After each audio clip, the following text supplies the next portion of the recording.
Right, I don't know what you're thinking. Alright? Hey, wait a minute. I know it's been a few weeks, but you said you picked out. Hold on. The movie's just stuck in it. You picked out Missing in Action. I know. Missing in Action was supposed to be the episode for this, right? The movie I was supposed to watch. But here's the thing.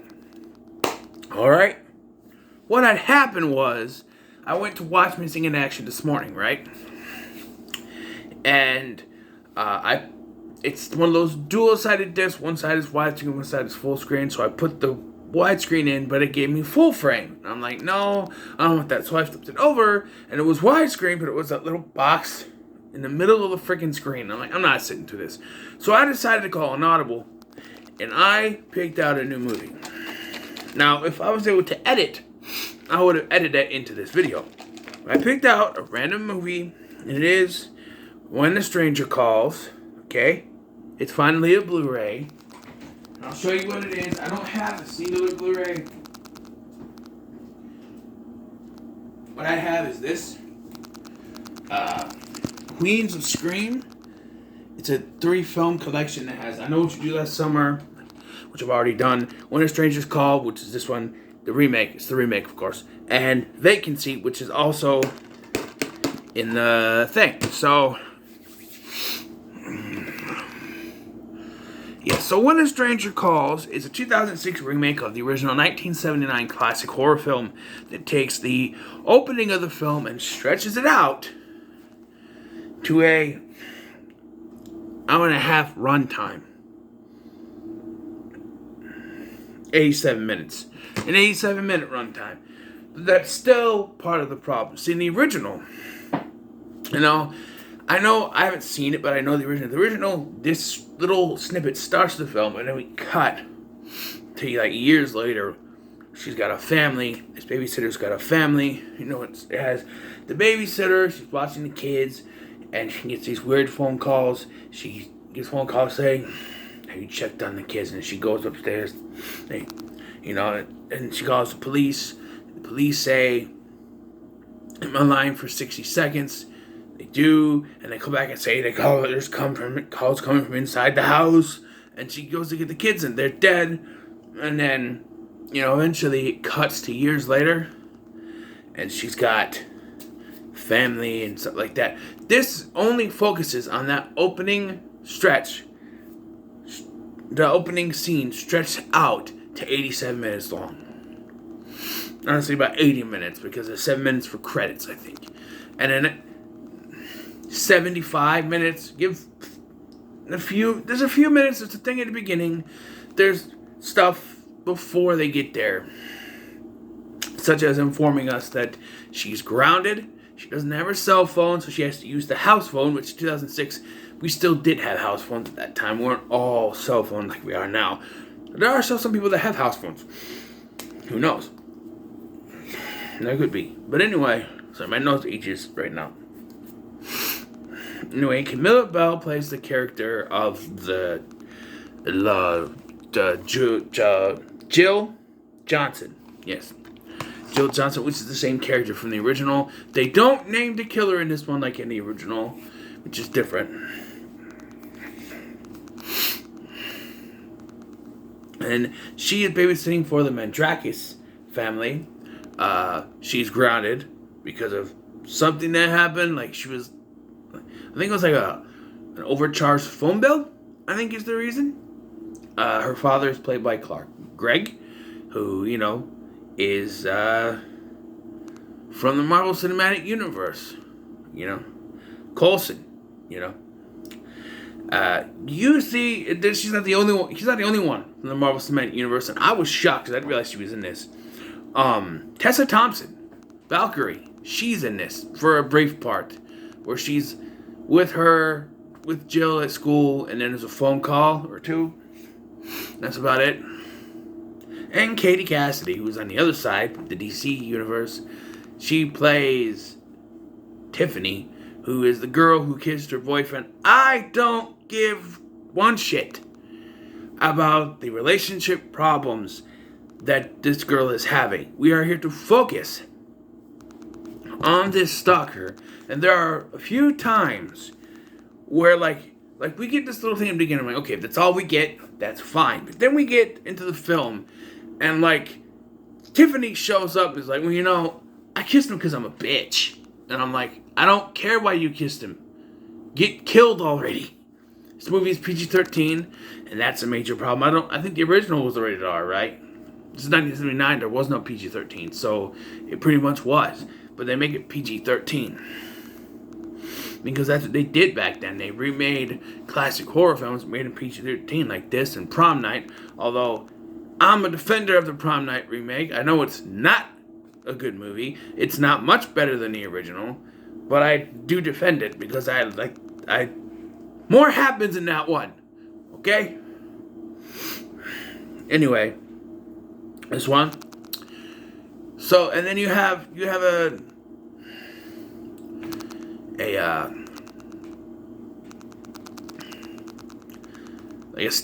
okay, so they have a housekeeper, right? Rosa. Why doesn't she watch the kids? I know they say, oh, she's gonna leave, but why can't she watch the kids? It just doesn't make any sense. Gotta have a babysitter. I don't think there was not that there was much in it. I don't think there was a housekeeper in the original.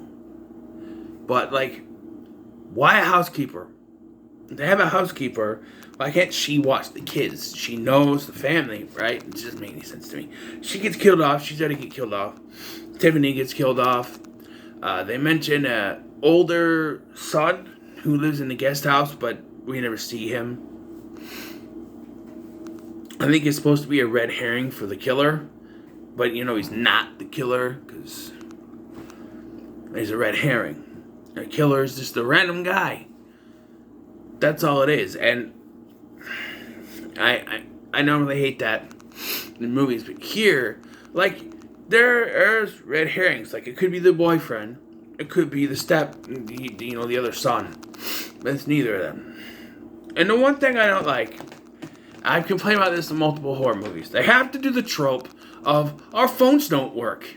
Now, you think a film about a killer calling someone on a phone wouldn't have that, but they do, because they have to make sure that she can't tell her friends what's going on. They have to have problems. So they're at this bonfire, and there are people who are at the bonfire that can't get a good connection. They have bad signal there. And this is 2006, so I can understand phones back then weren't the best, You had old shitty flip phones back then, and you flip up and you had, I understand that. So that works. But I felt like it wasn't necessary. They're miles and miles and miles away, even. There's no way they're going to get there in time anyway. When this shit starts happening, there is just... The reason why this premise doesn't work with an 87-minute film is the fact that, you do this for like a 20-minute opening, 10-minute opening for a film, it works. It's small, it's compact, and it is gripping. You go through almost 87 minutes of the phone constantly ringing. By the time you get halfway, you're going, stop calling already. It's annoying. Every time you hear ding, ding, and movies nowadays, they get over that by having just a cell phone going, it works better. Because it's not a constant ringing noise. A vibrating sound is a little more soothing than ring every 10 minutes. It seems. That phone goes off, and it's annoying. And there are jump scares through the phone. Through the phone! She gets a phone call. Okay, so the alarm goes off, and she doesn't know why.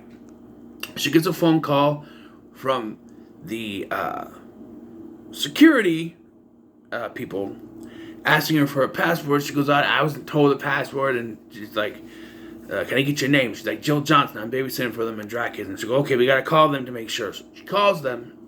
The security lady, she calls them, She gets confirmation. She goes, okay, they confirmed it. You're fine. The phone then rings right afterwards. And they go, hello? She's like,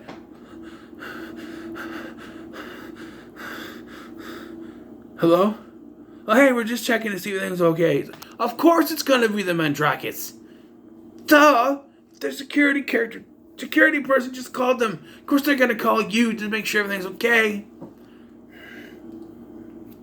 And they do it again later where the phone rings and it's the boyfriend. He's like, hello? Hey, it's me. And no, it's not hey, it's me. It's hello? And it's quiet. Hello? Hey, it's me. I can barely hear you. I'm like,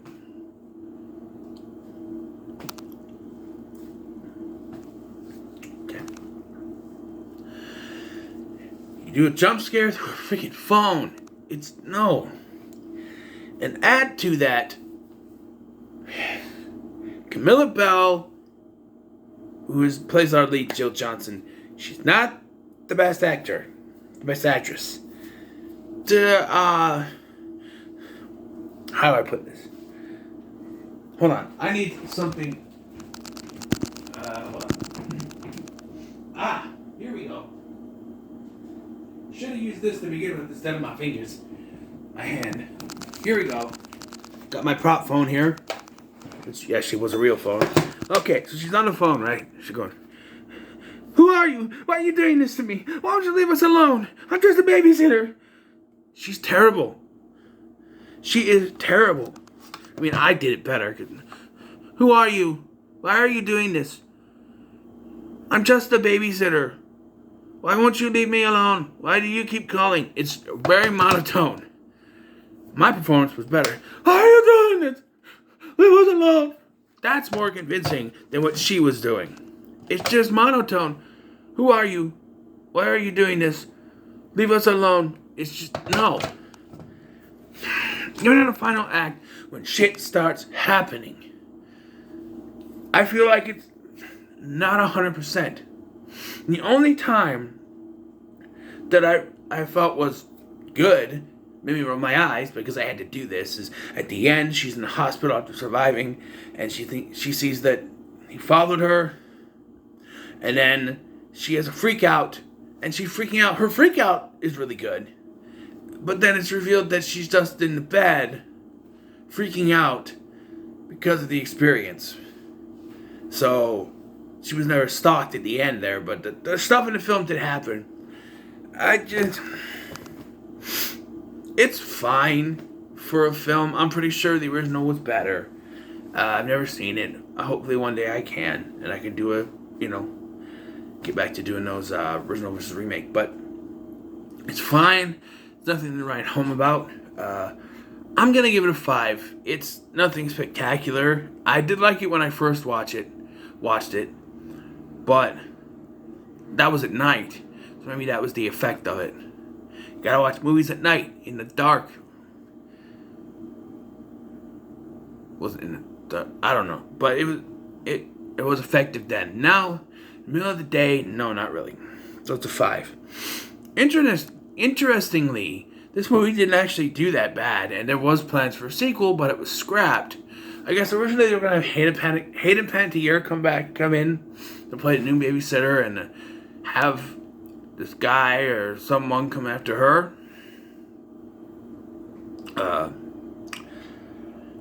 But that was scrapped. And then actually, I think it was one of the writers said it back in 2020, which good year, right? That he had an idea for a sequel that could work. Where it would actually be the second half of the original film, where now, years later, we follow Jill with a family, and